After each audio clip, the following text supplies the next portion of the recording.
एक बर्फानी भालू जो समंदर की लहरों में तेज़ी से एक तख्ते के ऊपर उड़ता-फुड़ता हुआ और समंदर के अंदर डूबता हुआ एक ऐसी जगह पर पहुंचने वाला है जहां इसको खुद भी अंदाज़ा नहीं है, और वो थोड़ी देर बाद एक खुश्क साहिल पर पहुंच जाता है। इस भालू का नाम बबलू होता है। बबलू वापस जाना चाहता है अपने घर, मगर उसको नहीं पता वो कैसे जाएगा। वो चलता हुआ एक ऐसे शहर में पहुंच जाता है, मगर उसको बाद में पता चलता है ये तो शहर है और यहाँ पे कमाई करके ही वापस जाएगा। फिर वो थोड़ी देर बाद एक कोट पहनता है और लोगों के घरों पे जाके दरवाज़ा बजा के काम मांगता है, मगर लोग इसको धिक्के देते हैं, हाथ के इशारे से भी कि काम नहीं है, चले जाओ।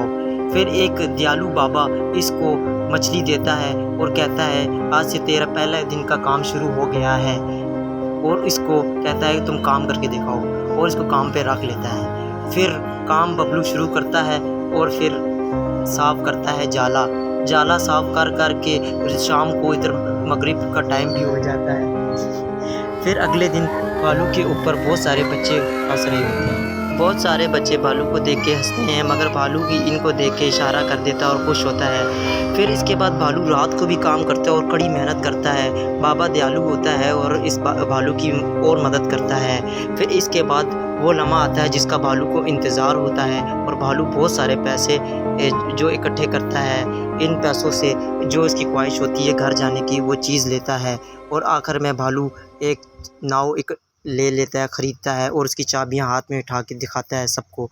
आखिर में वो लम्हा आता है जिसका सबको इंतज़ार होता है, और भालू को तो बहुत ज़्यादा होता है।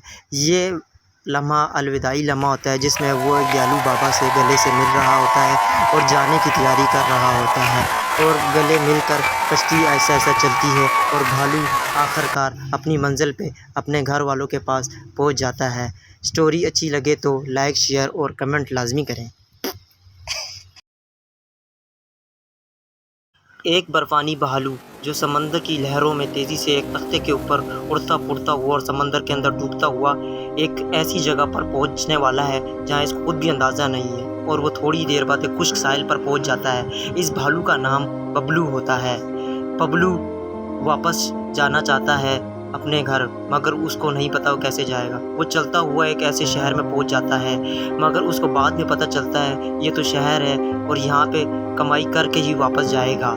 फिर वो थोड़ी देर बाद एक कोट पहनता है और लोगों के घरों पे जाके दरवाज़ा बजा के काम मांगता है, मगर लोग इसको धिक्के देते हैं, हाथ के इशारे से भी कि काम नहीं है, चले जाओ। फिर एक दयालु बाबा इसको मछली देता है और कहता है आज से तेरा पहला दिन का काम शुरू हो गया है, और इसको कहता है तुम